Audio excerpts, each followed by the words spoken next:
sahabat yang juga pendengar dimanapun Anda berada, alhamdulillah kita sudah tersambung bersama guru kita Ki Haji Abdullah Gimnastiar langsung dari Masjid Darut Tauhid Bandung. Selamat untuk menyimak. Assalamualaikum warahmatullahi wabarakatuh.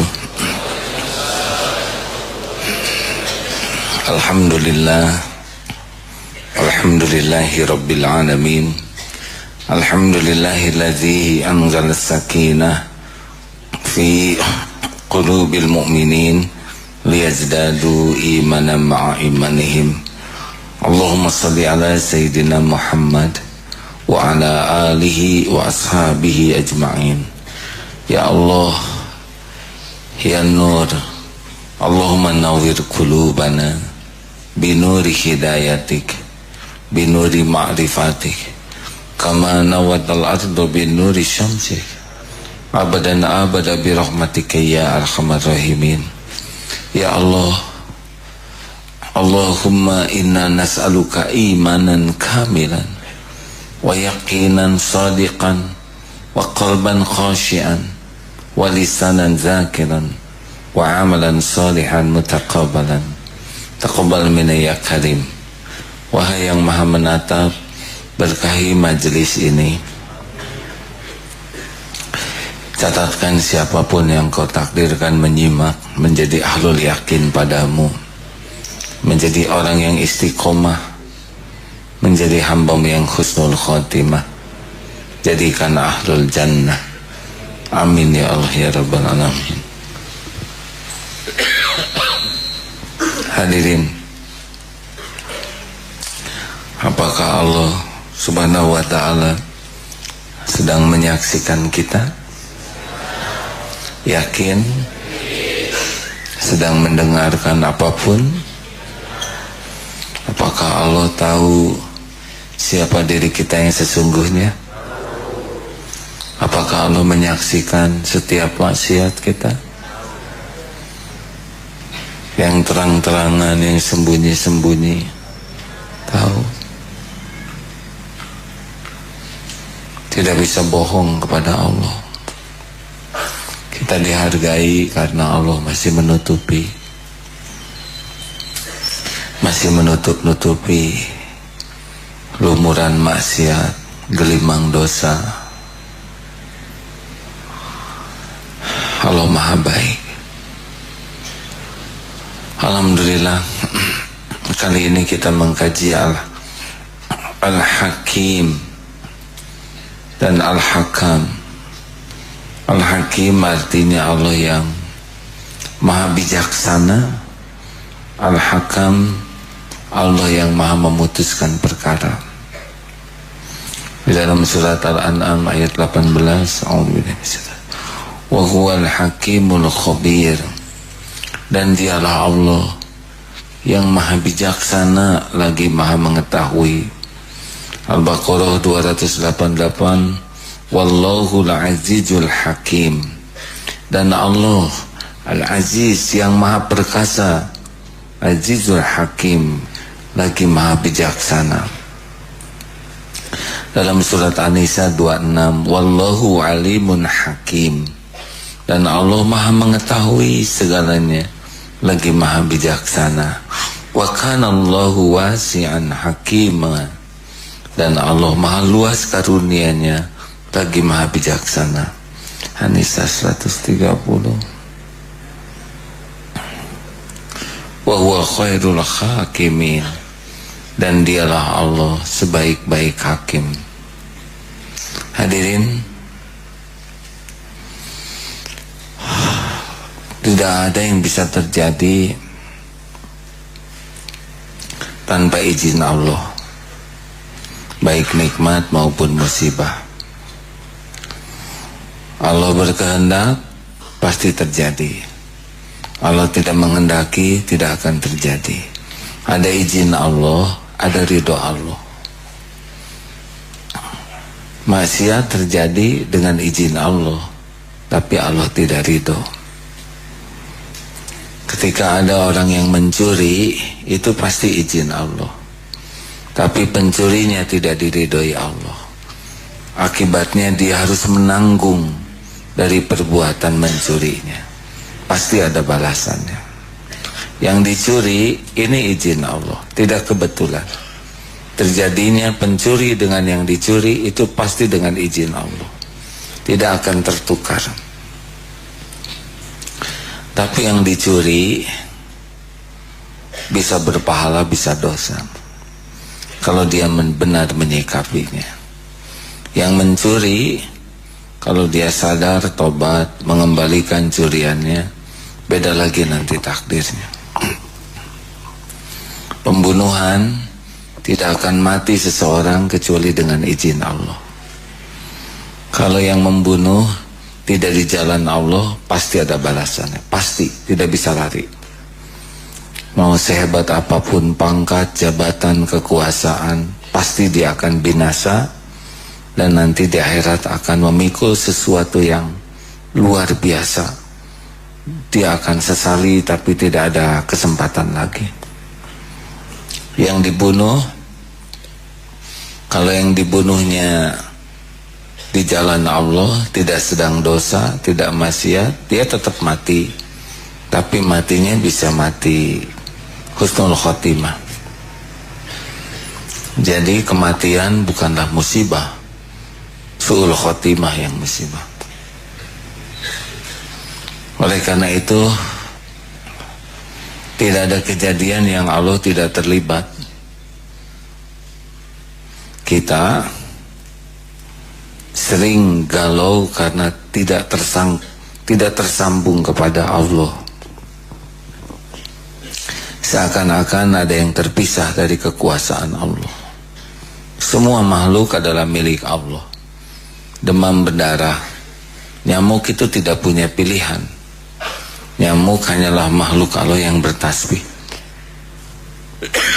Kenanya nyamuk kepada seseorang bukan keinginan nyamuk, tapi ketentuan Allah. Demam berdarah bukanlah petaka.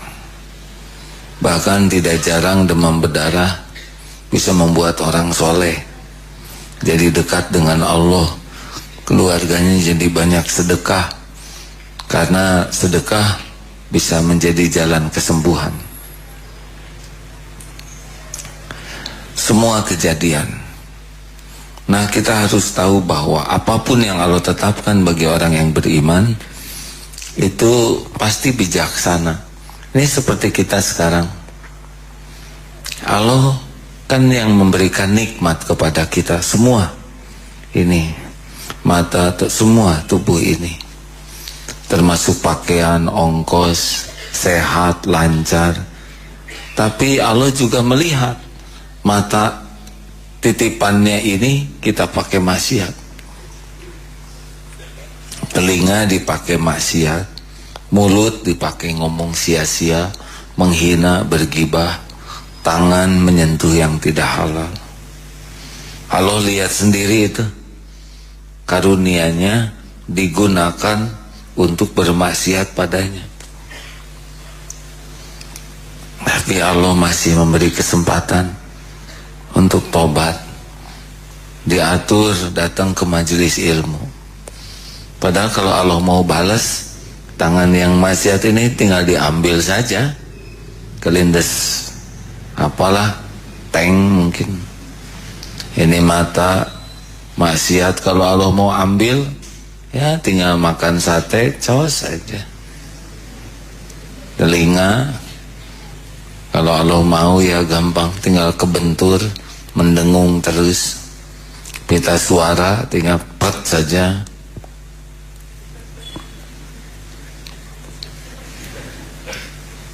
Apa sulitnya Allah ngambil pita suara? Jantung tinggal dipercepat saja, derak-derak sekali. Sudah cukup itu untuk membuat kita kesakitan luar biasa. Paru-paru udah dimampetin lah.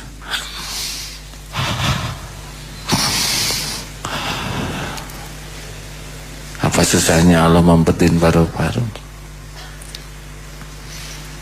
Atau darah tinggal dipompa darah tinggi, bisa pecah pembuluh darah kalau Allah mau. Enggak tuh kita malah dikasih ongkos datang ke majelis ilmu, ya.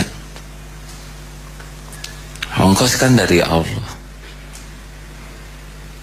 Duduk di sini dikasih air wudhu, berguguran dosa waktu wudhu tadi.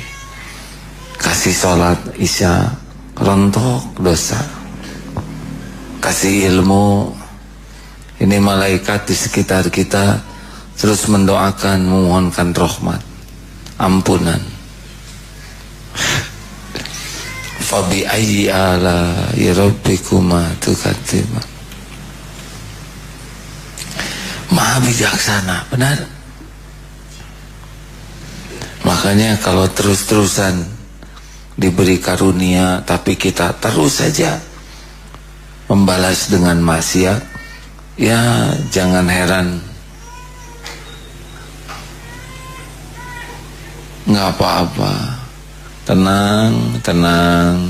Ibu yang bawa anaknya nangis, tenang ya, jangan panik, biasa. Jangan ditutup mulutnya, biasa. Nggak apa-apa. Lebih baik anak nangis di masjid daripada nangis di lapang. Itu kan diam. Nangis izin Allah, diam dengan izin Allah. Kalau dibekem memang bisa diam, tapi ada efek samping, hadirin.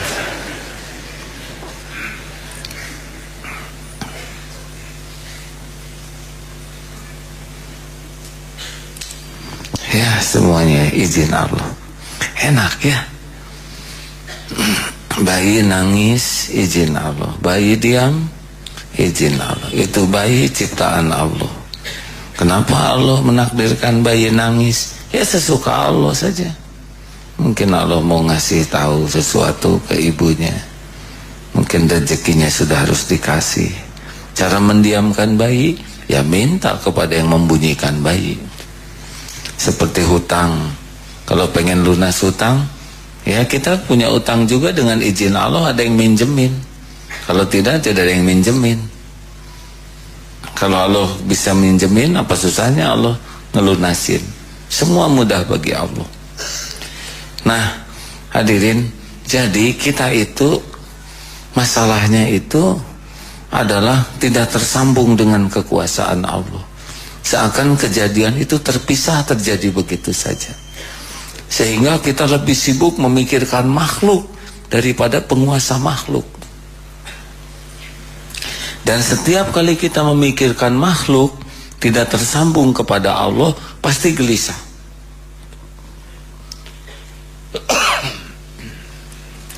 Mas, saya tidak jadi menerima pernikahannya, bagusnya kita batalkan aja ya. Entah gimana, saya makin lama makin enek lihat mas. Kalau yakin kepada Allah jangan panik. Oh iya, kemarin sudah menerima lamaran, sudah dibahas waktunya nikah. Tapi asli loh mas, saya tuh kayaknya cijai lah lihat mas tuh. Jangan tersinggung hadirin. Langsung hati, oh izin Allah, dia lagi jijai kepada saya. Baik, beri saya kesempatan untuk istiqoroh ya, supaya ada keputusan yang paling pas. Sholat. Ya Allah, kemarin Engkau membalikan hatinya suka pada saya, sekarang Engkau balikan enek. Pasti ada dosa saya. Jadi tidak nikah hanya dalam kekuasaanmu. Kemarin suka, sekarang tidak suka. Apa susahnya dibuat besok jadi suka lagi? Benar? Daripada mikirin akhwat yang lagi sebel, lebih baik mikirkan Allah yang membulak-balik hati. Pasti ada dosa. Saya akui ya Allah, memang saya lebih banyak memikirkan dia daripada Engkau. Saya lebih takut kehilangan dia daripada takut kehilangan kedudukan di sisimu. Saya suka menjatuhkan kandidat-kandidat yang lain dengan kebohongan, padahal yang menentukan adalah Engkau. Saya ngaku, ya Allah, hadiah jam kepada dia tuh pinjem dari teman. Bunga yang saya berikan itu juga dari undangan saya petik di pernikahan. Engkau melihat semua rahasia saya. Banyak muslihat. Ampun, ampun. Tidak cemas dia bakal membatalkan. Dan Allah yang menentukan jadi tidaknya nikah.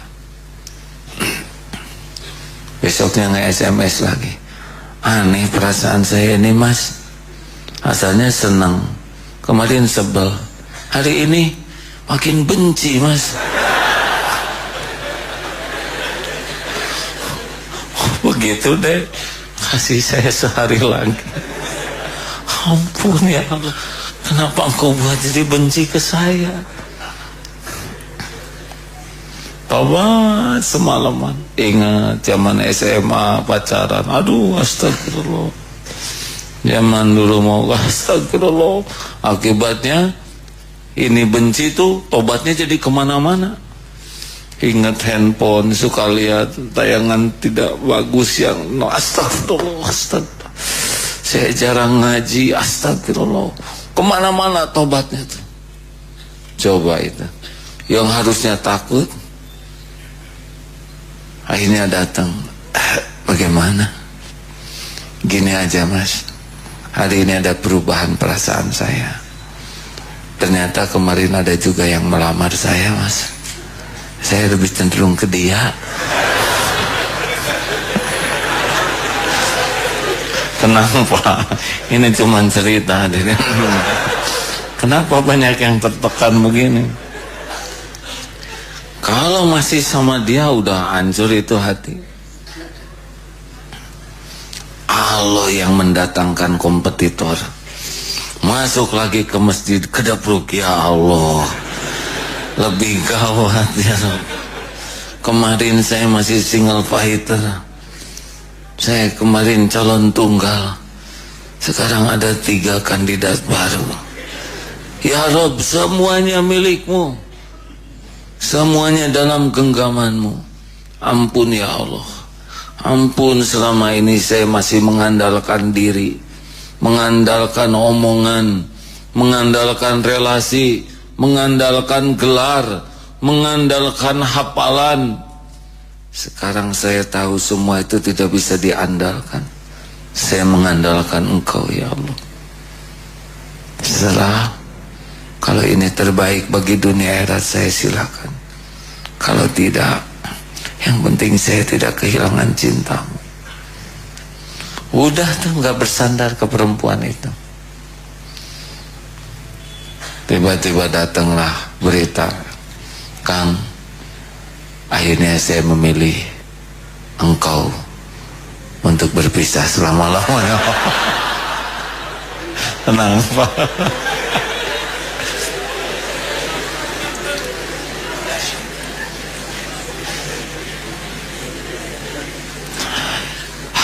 Ya Allah, terima kasih. Kini saya lega menerima takdir ini. Saya kira tidak akan pernah sanggup berpisah dengan dia. Ternyata saya sudah merasakan nikmatnya dipilihkan olehmu. Saya terima takdir ini ya Rob. Saya milikmu, dia milikmu, semua ketentuan milikmu. Tidak pernah ada yang salah ya Hakim, wahai yang maha bijaksana. Tenang saja. Barulah sesudah itu datang surat undangan. Sudah hadirin, jangan terlalu banyak memikirkan. Mungkin oleh Allah dipisahkan dengan yang paling dicintai, tapi Allah mengganti dengan hati ridho. Enggak berat hadirin. Yang berat itu bukan pisahnya, enggak nerima. Tapi boleh jadi sesudah begitu dibalikan hatinya. Dia, orang tuanya datang. Maaf, kemarin keadaannya seperti itu. Ya Kang, saya juga nggak ngerti. Gak apa-apa, gak apa-apa. Jadi bagaimana? Hati saya bulat melihat ketenangan, kesabaran Akang. Saya yakin inilah calon pendamping hidup saya. Alhamdulillah. Beda ketika nikah sebelumnya dengan penuh sandaran, sekarang nikah Allah yang ngatur. Enggak akan cinta ke istri berlebihan, enggak. Ajeg, mantep, yakin Allah yang ngebulak-balik hati. Allah yang maha memutuskan. Tender, gak usah panik, ada Allah, benar? Kalau baik tender ini sing jadi, kalau barokah rezekinya jadi, kalau enggak jangan. Mau apa? Dapat uang tapi tidak barokah, benar? Kalau melamar kerja ini bagus, maaf ya dek, ada yang gak level masuk ke sini, gak apa-apa. Gak tersinggung, gak apa. Kenapa ada yang melamar kerja ditolak tidak tersinggung? Karena saya meminta ke Allah untuk diberi pekerjaan yang berkah. Kalau belum diterima berarti bagi saya belum tempat terbaik. Bagaimana mungkin saya tersinggung? Yang memutuskan itu Allah Al-Hakam. Sedang makhluk hanya jalan saja. Kalau Allah tetapkan saya kerja di sini Pak, gak ada yang bisa ngalangin, pasti Bapak akan memilih saya. Yang bener deh. Iya Pak, dan yang menentukan segala-gala mah Allah. Bapak tuh cuman jalan dari Allah. Bagaimana ada bisa yakin kayak gitu deh? Saya ingin punya, udah saya terima aja jadi wakil direktur. Karena di sini cuman seorang karyawan, saya sendiri yang enak hadirin. Ini paling mahal keyakinan Allah yang maha mengambil keputusan. Selama ini kita selalu berakal, bersiasat supaya siasat kita lah yang bisa menentukan. Tidak. Bagi kita ikhtiar itu ibadah, doa itu ibadah, perjuangan itu ibadah. Keputusan Allah yang punya. Tugas kita kan 3: meluruskan niat, menyempurnakan ikhtiar di jalan Allah, pasrah total kepada Allah. Apa yang kita lakukan? Allah menyuruh kita, wa ma umiru illa liya'budullaha mukhlishina lahuddin. Ngabdi itu sing ikhlas. Walladzina jahadu fina lanahdiyannahum subulan. Sungguh-sungguh all out. Selesai di sana. Selebihnya wa may yatawakkal 'ala Allah fahuwa hasbuh. Fa idza azamta fatawakkal 'ala Allah. Innallaha yuhibbul mutawakkilin. Jangan bersandar kepada makhluk. Sama kalau saudara besok tidak bayar hutang rumah, harus keluar dari rumah. Kalau besok nggak dibayar ini kontrakan, harus keluar dari rumah. Baik, ya. Tinggal ambil air wudhu. Ya Allah, Kau sudah dengar semuanya. Engkau tahu saya tidak punya uang cukup buat bayar kontrakan. Kalau harus pindah besok juga saya tidak tahu kemana. Ampun ya Allah. Selama engkau titipi rumah kontrakan ini jarang dipakai sholat, jarang dipakai ngaji di rumah, malah nonton TV siang malam. Ini rumah titipanmu tidak digunakan untuk mendekat kepadamu. Saya sadar ya Allah, ampun, ampun. Rumah ini milikmu. Yang mau ngusir saya pun hanya makhluk dalam genggamanmu. Engkau yang kuasa membulak-balik hati ya Allah. Kalau saya harus kontrak di sini, Engkau yang memberikan rezeki. Kalau belum ada rezekinya, Engkau lah yang mengatur semuanya dengan sempurna. Ampuni saya ya Allah. Saya janji kalau Engkau izinkan, akan saya gunakan rumah ini lebih banyak untuk menyebut namamu, bersujud padamu, mendengar asmamu. didengar tidak oleh Allah? Adakah yang luput tidak terdengar oleh Allah? Allah tahu dia mengakui kesalahannya, tahu. Allah tahu dia menghibah pertolongannya, tahu. Sulit tidak bagi Allah membulak-balik hati? Gak sulit. Besoknya datang, mana uangnya? Belum ada, Bu. Kalau gitu keluar sekarang juga. Baik, Bu, saya akan ngepak barang. Ya Allah, lagi ngepak ini ya, nggak usah nyebut gitu. Ya Allah, harus kemana ya Rob? Tidak sulit bagi Allah. Mau kemana, Bu? Ya harus pindah. Mau pindah kemana? Belum kepikir. Insya Allah lah, Allah Maha bijaksana, tidak akan menyanyiakan saya dan anak-anak kemana-mana. Tunggu dulu, berapa sih itu? Kurang 3 juta untuk setengah tahun. Kebenaran saya baru dapat temen yang nitipin uang zakat sama saya. Tolong katanya bayarkan buat yang perlu. Saya yakin ini udah diatur Allah. Jarang-jarang kita ketemu begini ya Bu ya. Nih uangnya, flow. Sulit tidak. Kemarin badan sangat keletihan. Mau direfleksi. Bonceng naik motor direfleksi. Ada yang dekat masjid enggak refleksinya? Ada. Di sana tunanetra. Ada, ke sana aja. Ada di dekat masjid, pasti ketok. Assalamualaikum. Loh, katanya tunanetra. Nggak tahu saya. Tapi nggak ngomong, hadirin bisa tersinggung. Duduk di sini, Kok Bapak tahu saya Kan saya ikut pengajian di Al-Hakim kalau ceramah di sana. Oh, alhamdulillah. Jadi atur Allah. Pijat. Bapak tinggal di sini? Ya, saya sudah 7 tahun di sini. Saya tunanetra, istri saya tunanetra, ada 2 anak. Alhamdulillah. Dua-duanya awas. Alhamdulillah. Itulah yang bagian belanja, ngurus. Terus anak sekolah di mana? Ya, satu sudah SD, satu lagi mau masuk TK. Ya, doakan supaya bisa masuk ke sana. Karena uang pangkalnya nggak cukup, biarlah Allah yang mencukupi. Kalau cukup, pasti sekolah. Kalau enggak, pasti ada rencana lain. Dah, pijat. Kurang berapa memang? Segitu. Selesai dipijat, kepikiran aja. Kemarin pas sedang itikaf di pesantren di Serua, dengar anak sakit, panas, demam mendekat 40 derajat, nigo. Aduh, saya jauh di Banten sana, Tangerang, Banten.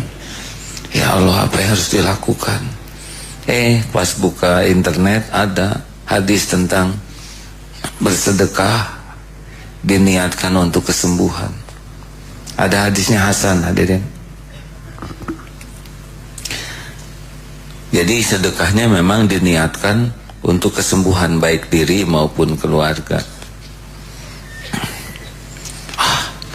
Saya harus sedekah. Bismillah. Pas ada rezeki. Kemana nih sedekahnya? Ingat terus ke si bapak itu. Selesai maghrib, sedekah. Telepon ke rumah, gimana anak? Alhamdulillah, langsung tidur katanya, pulas. Panasnya reda, sekarang udah sekolah, kembali ke asrama. Itu cara Allah ya. Dibuat sakit, kita punya amal sedekah, beliau bisa nyekolahkan anaknya. Saya juga ujuk-ujuk ada yang ngasih, pindah-pindah saja. Indah ya. Saya kagum si bapak teh, benar itu. Ya mijet dan gak kelihatan minta, gak apa-apa. Nanti juga Allah yang bayarin katanya. Doakan ya ayah. Ya didoakan Pak. Dan mudah bagi Allah nyekolahin tiap anak. Iya. yakin Allah yang maha menentukan. Ana inda dzanni abdi bi, aku sesuai prasangka hambaku. Silakan Ustaz.